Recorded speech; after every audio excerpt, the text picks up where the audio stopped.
This episode is brought to you by CBD TV, your one-stop shop for all your CBD needs. Use code FRESHOUT to get 15% off your next order.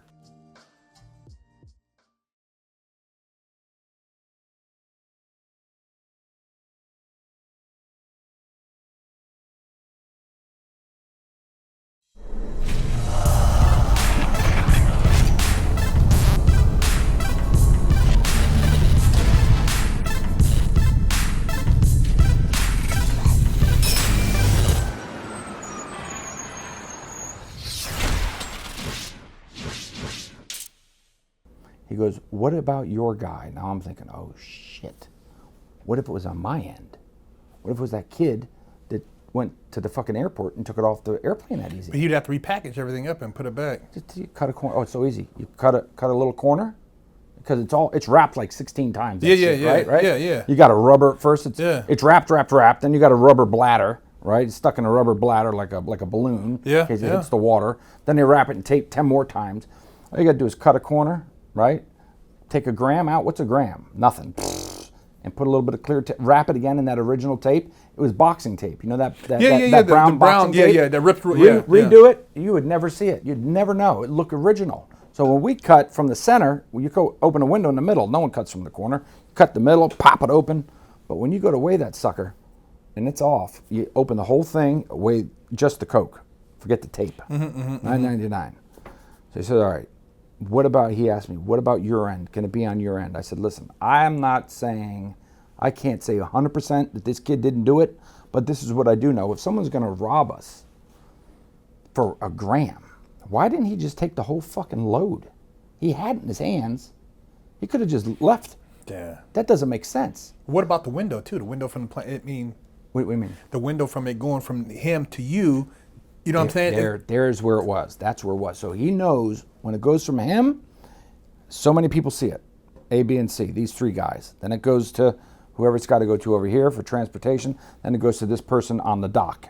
And then it goes to one more person over here. So they know exactly who's touching that coat. Okay. So I said, nope, don't think it was my guy.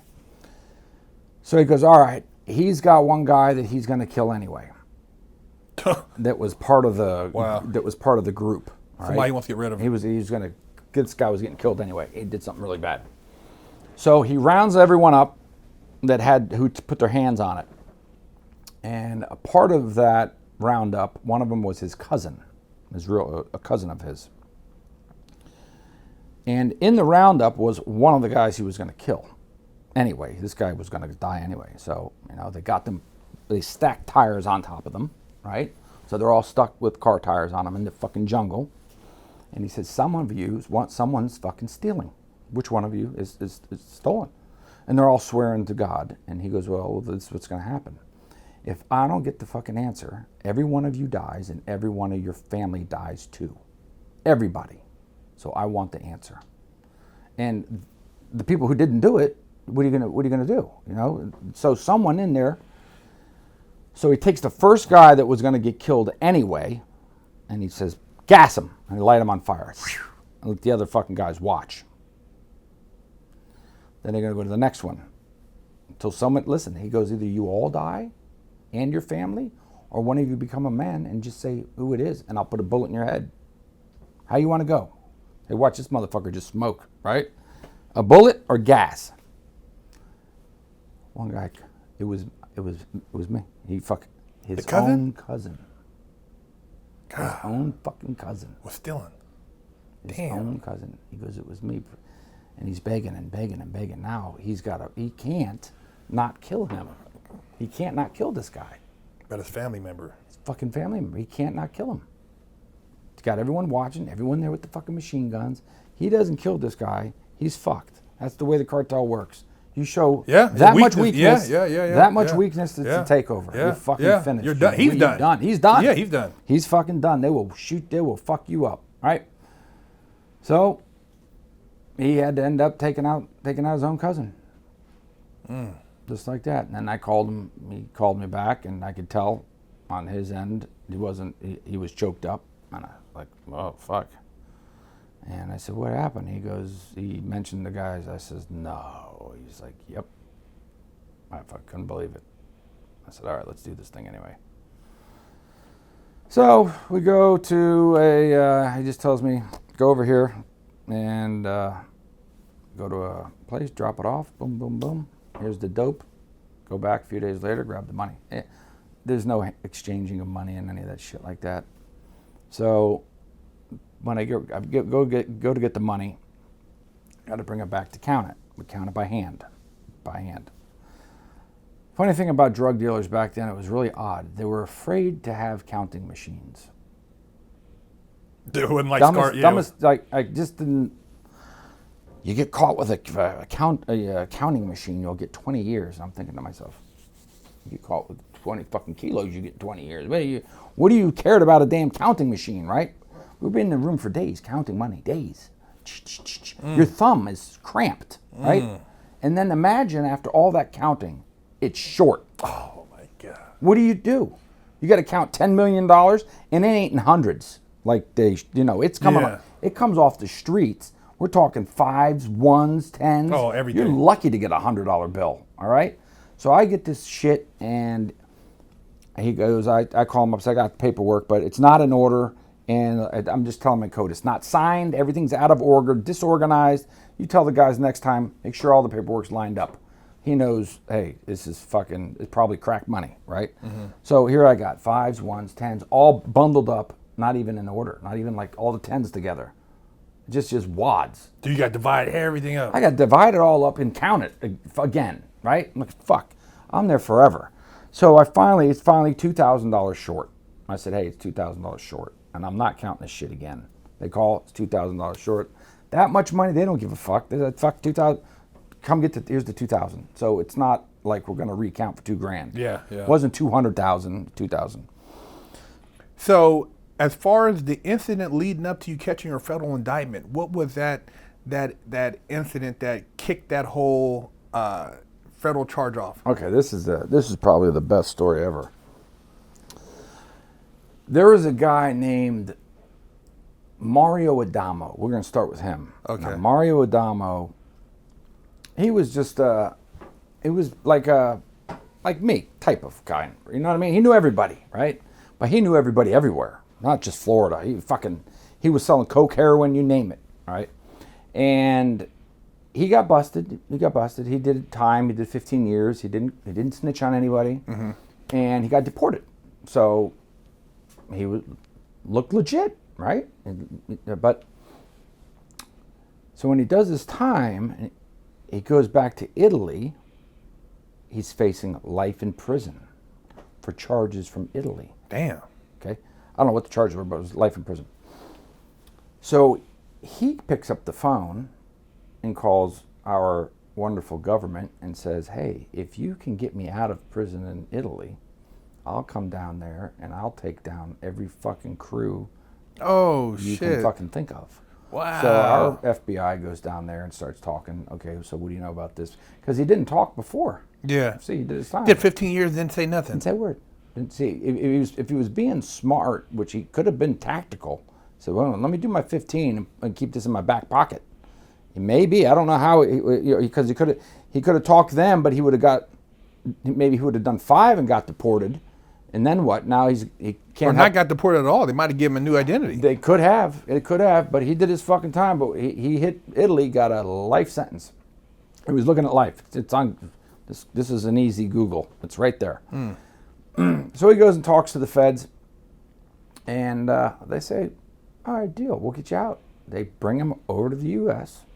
just like that on a snitch visa, and he starts working for the feds. I mean, everybody. And this guy was so good. He was just one of those guys that he could tell a story. Not some people can tell a story. They're just full of energy. Mm-hmm. And he had a thick Italian accent, but spoke good English. Really good English, but you could tell he was right off the boat from Italy. Mm-hmm. So he approached a guy named Sal. Now this is how a fucking chain reaction goes. Sal was the owner of a restaurant called Hemingway's, okay? And Sal was supposedly a member of, I think it was I don't know, they're out of Jersey. It's an old mob. Remember The Sopranos? Yeah. Okay. That family, that group. It's a small Okay. group, but you know, so he was supposedly a member from that crew. But he was an older guy. He was about 60, right? Maybe 50, 59. Pretty old for me. I was young, 20s. Sal goes to him knowing he knows a lot of guys, okay, so I said, sorry, Mario Adamo goes to Sal knowing that he knows a lot of guys, and he's the easy target. He's an old man. He's 60 years old, right? Yeah. And he knows he needs a little bit of money. He's a little short in the restaurant. He's got this historical restaurant in Hollywood. Hemingway's, it's a historical land site. It's a really nice place. So Sal calls my dad because everybody knows I'm the guy, as far as the Italians go, that knows the Cubans and the Colombians. So Sal calls my dad and over to the restaurant and says, "Hey, I got a guy they wanted 100 keys a month. 100 keys a month, that's a pretty good amount, right?" Now, did that raise any red flags out the blue for somebody to say already? Right. You know what I mean? Coming into the game like, immediately. who do you know? Immediately. Yeah. Immediately. 100 birds. Just like, fucking ridiculous. Yeah, that's it was so fucking ridiculous that it wasn't even funny. So, and my dad's not into the drug game. He just wasn't. He never, I think that was the first kilo he's ever saw was when I gave it to him. He goes, "What the fuck is this square thing?" He wasn't a drug dealer. He was doing everything else. Boatload of fucking liquor or stolen this, stolen that, gambling, you name it, all that other organized crime shit. Drugs, he just wasn't a drug guy. Drink? Yeah, he liked drink, but no drugs. But he knew I had the connections. So he calls me up and he goes, "Hey, I got this guy has a guy that wants to get 100 keys a week." I'm like, 100 keys? No, 100 keys a month. And I said, "Nah, this doesn't sound right off Dad." I said, no one asks for 100 keys off the rip. It just doesn't happen." He goes, "Okay, let's just do this. Let's just go down there and talk to him, and we'll just to say, because I already set up the meeting, and leave it at that. All right, and we'll just blow it away." I said, "All right, well, you tell them this. Don't mention the word drugs or cocaine at this meeting at all. We're talking about diamonds, okay? Get the message to Sal. Diamonds, diamonds, diamonds, diamonds." He says, "Okay." Goes over, "Listen, my son comes, we're talking about diamonds, right? No drugs, nothing." That's the message I wanted to get out there. So we go there, and I'm sitting there with Sal, comes, and he brings a guy, Mario, with him. And he introduces me to Mario, and then he's got a fourth person with him. Oh, right. Now I'm like, "Who's this guy?" And he goes, "Well, this is the money guy, and Mario was really charismatic, man. This guy could sell ice to an Eskimo. So he was doing his everything. He goes, I did my time, went to prison, so I try not to, he's got the money, and I drive, and I don't have much money," or he had some crazy fucking story. So I said, "All right." So we're sitting here, and I said, "What can I do for you guys?" And it's all of us. And they go, "Well, Sal here says that you've got a connection to Miami, and you can get hundreds of kilos of cocaine." I said, "I don't know what the fuck Sal told you, but you got the wrong person, not me. I can't do that at all. I'm a diamond dealer. I don't deal in drugs." I said, "Sal, you need to go talk to those people. You got me fucked up with somebody else. You got the wrong person." And Sal goes, "Oh, I'm sorry. Now, I don't know if it was because he was just an old man and stupid and forgot. Whatever the case was, I covered my ass immediately on the spot. And they walked over there, and they had a little conversation. I could see with their fucking hands. I'm like, "Dad, what the fuck is this? I said, "Dad, did you tell this guy to say diamonds?" He goes, "I told him to say diamonds. I said, "All right." He goes, "We're getting the fuck out of here." He goes, "All right." I can see my dad's getting a little nervous. So they come back to the table. I said, all right. Yeah, it was just miscommunication. Now, So we're talking about diamonds, and I said, how many did you want? It wasn't 100, it was 50. That was the first lick. It was 50 kilos. So many deals in my head, I can't remember. It was 50 kilos was the first lick. So he goes, we're looking to get 50 top quality diamonds, and we heard that you have the people in Miami that can do it. I said, well, after that first fucking thing, I was already on a high alert. I said, listen, I personally don't know someone who can get 50 diamonds, but I think I might know a guy that could know someone that might have that connection, but I'd have to make quite a few phone calls for that. And that really threw them. What do you mean? You don't, because I just wanted to say, I don't know. I may know this guy that may know this guy that may know this guy. This means, if I'm getting recorded, I sound like a nobody. That's the whole point. I want to sound like a nobody. I don't know. It's not me personally. I may know someone who may know someone who may know someone. That was what I was trying. And they were like, wait a minute. Sal told us that you knew someone directly that you could get it to. And I says, no, that's not me. But let's just pass this. Let's just get past this point and get on to the real question here. Were you looking for 50 grade A diamonds or whatever it is? And I was like, how's this supposed to go down? That was my, how do you want to do this diamond deal when you find your supplier? How do you want to do it? And he goes, oh, easy. We'll bring the money to the restaurant and you bring the merchandise here and we just do an exchange. Right, Sal? And they're talking to Sal. And Sal goes, yeah, right. Yeah, we just do it right here at the restaurant. We go upstairs in my office, we can do it. And I go, and if I bring a gun, I take all your shit and keep all my money. And they were like, who's bringing, why? I said, that is the dumbest, most amateur fucking drug deal I have ever heard in my life. Why would you mix two valuables when all someone has to do is bring a gun? This is child shit. This is what we see. This is movie stuff. This shit doesn't exist in real life. But we're friends. We're all friends here. We don't need to, I trust Sal. So this is where I trust Sal with my life. And then Sal goes, I trust these guys with my life. And they got me by the arm. Hey, Anthony, I trust, this is Sal trying to make a buck here. Because he owns a restaurant. He's desperate. He's desperate, okay? He's like, Anthony, listen, I know this. And he tells me that Mario used to be married to his daughter. So it was his ex-son-in-law. This is what he tells me. He used to be married to my daughter. He's my ex-son-in-law. I trust this guy with my life. So I'm like, okay, you trust him with your life. I said, all right. And I said, and you guys, do you trust Sal with your life? You go, absolutely, we trust him with your life. I said, okay.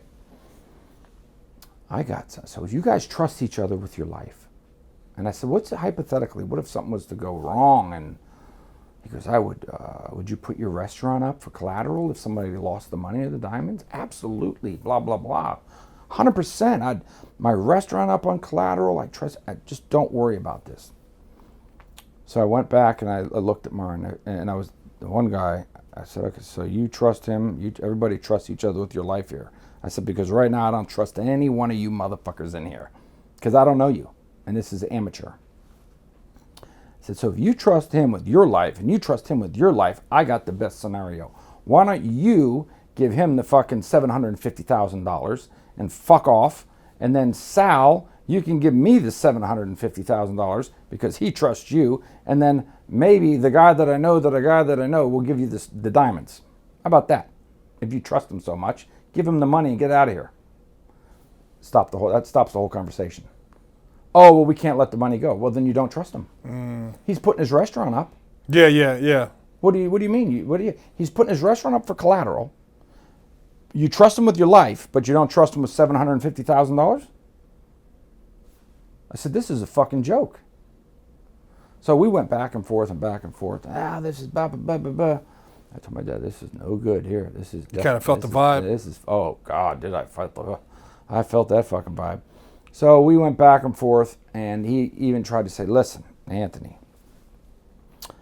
I used to, he goes, when you were a kid, you used to come to my bar, because that restaurant's been there forever, and I used to make you, what do they call them, Shirley Temples with the fucking ginger ale and the, I don't remember it, right? But he was telling me, and my dad was going, yeah, he did. He used to sit on his lap, and he used to make this drink for you, and you'd sit there, and I was like, okay. And I was good with friends with your grandfather. These guys are good guys. I'm telling you, blah, blah, blah, blah, blah. And then at the end of it, it went like this. Mario goes, look, I did 15 years, I think in Leavenworth or somewhere like that. He goes, check me out. Check my name out on the street, and when I come back clean, we'll talk again. I said, okay. And that was it. So I walked out. So checked him out. I didn't know he did the 15 years yet. I didn't know this until after that meeting. So he came back clean. I mean, I asked everybody, no, he's good, he's good, he's good. No, he hasn't burned anybody. Nope. I couldn't find a single fucking thing about him. And I still didn't want to do the deal. But my dad does. My dad's like, I'll do it. It's almost like the same thing my brother wanted to do and my uncle wanted to do. Every time I'll do it. Every time I say no, it's like someone else wants to say yes. Somebody goes, I'll do it. And I go, oh, well, you sure the fuck ain't giving him 50 kilos, that's for sure.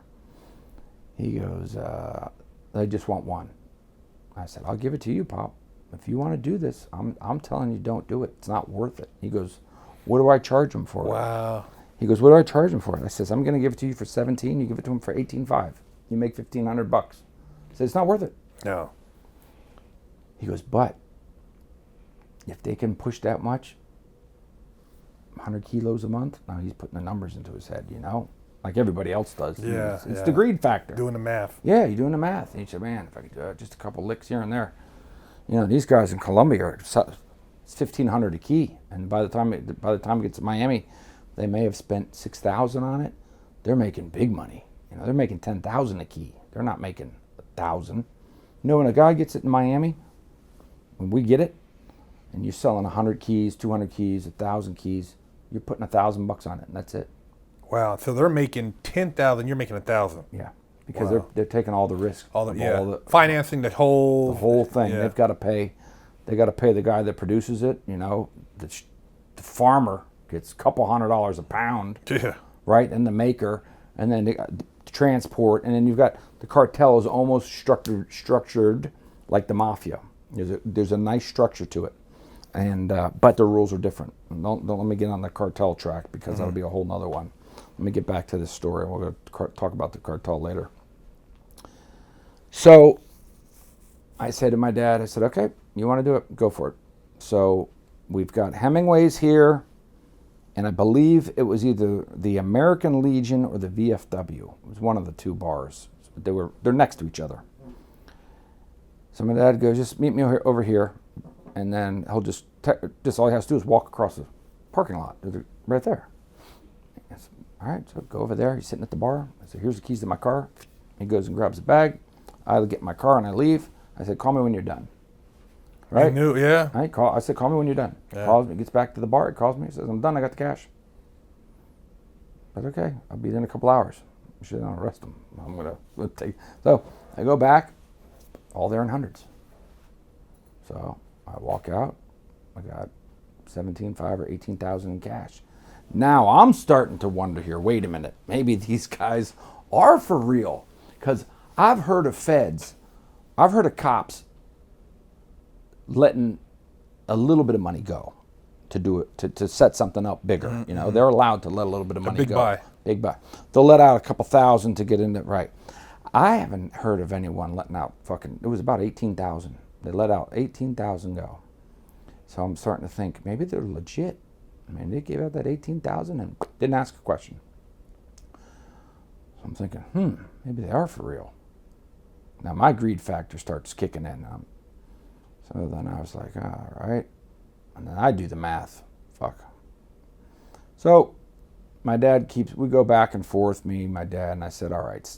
And now I'm dealing directly with Sal. I said, we're going to keep everyone out of this, Sal, but me and you, okay? Because I know you. My dad knows you. You're an old man. I know the guys you were with and the Italians you're with up in out of Philly, I think it was. And I know you're clean. And he was naive. It was naive, okay? So, but let me tell you what you're getting into here. If something goes wrong, your life is on the line. Do you get that? Do you trust these people that much? Are you willing to die for this? Do you trust these people that much? Because these guys will kill you. There's no questions asked. You're going to die. He goes, I trust these people so much. And he really trusted this fucking guy that much. That Marco dude, that Mario dude. Mario. Now, I still to this day don't know what his relationship was. He told me it was his ex-son-in-law. Now, was he bullshitting me to get me comfortable with him? Because he really trusted this guy. And I'll tell you, he trusted him so much to wait till you hear what else he did. So I said, all right. We have a conversation, and I say, how the fuck is this going to work? How are we going to do this? You guys want 50? This is how it's going to go. We're going to go down like this. Sal, I'm going to give you 7. I'm going to give you 7. No money exchange. I'm going to give you 7. You're going to give me back the money for 15.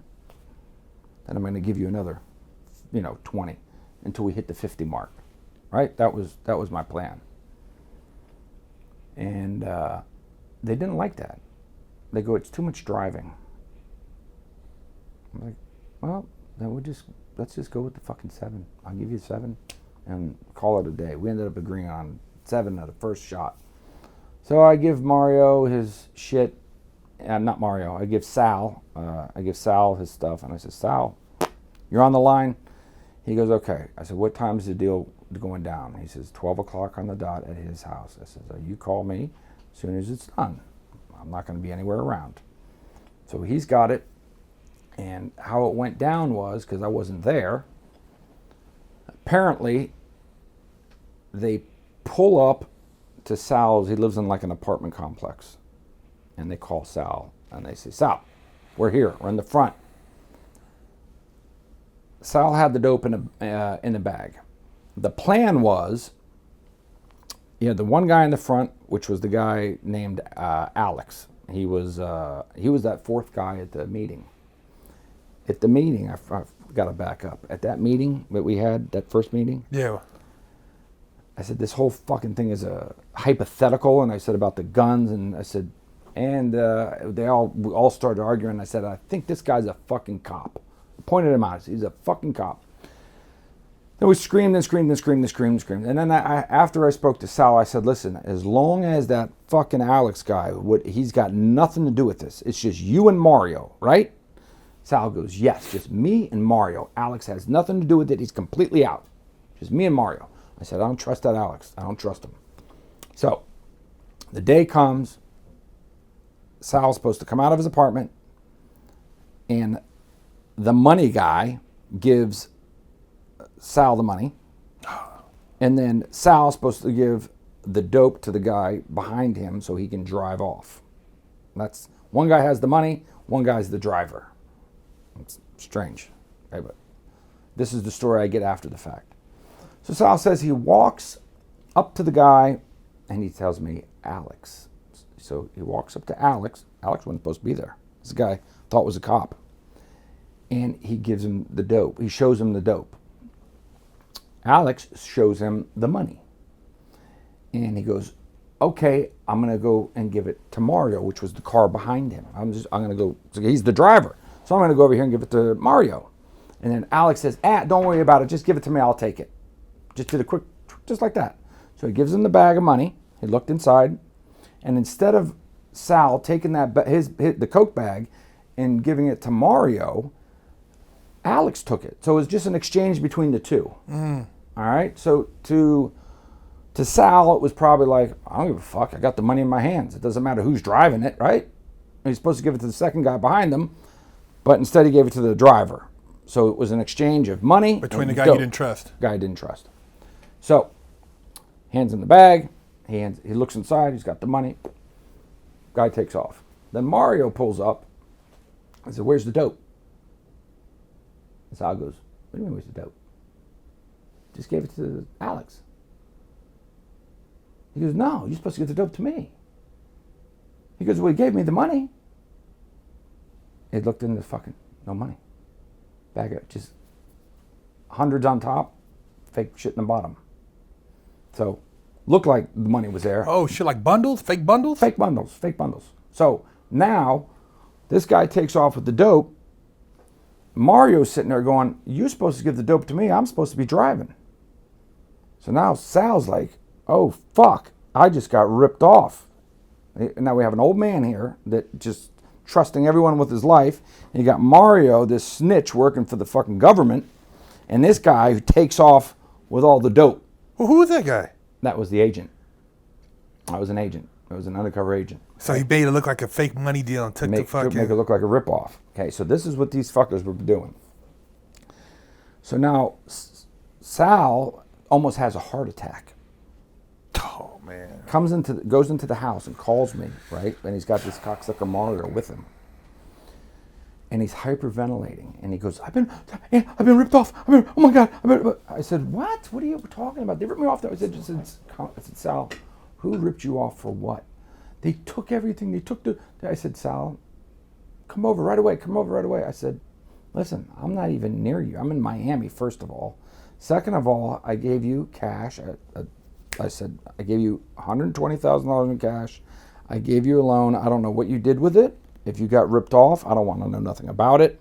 All I know is you owe me $120,000 cash. Okay? So don't call me with anything else besides that. It was money, and that's it. Let's leave it at that. And remember our conversation. Oh my God, yeah, but please help. I don't know what to do. I said, remember our conversation. I hung up. So I was literally 3 blocks away.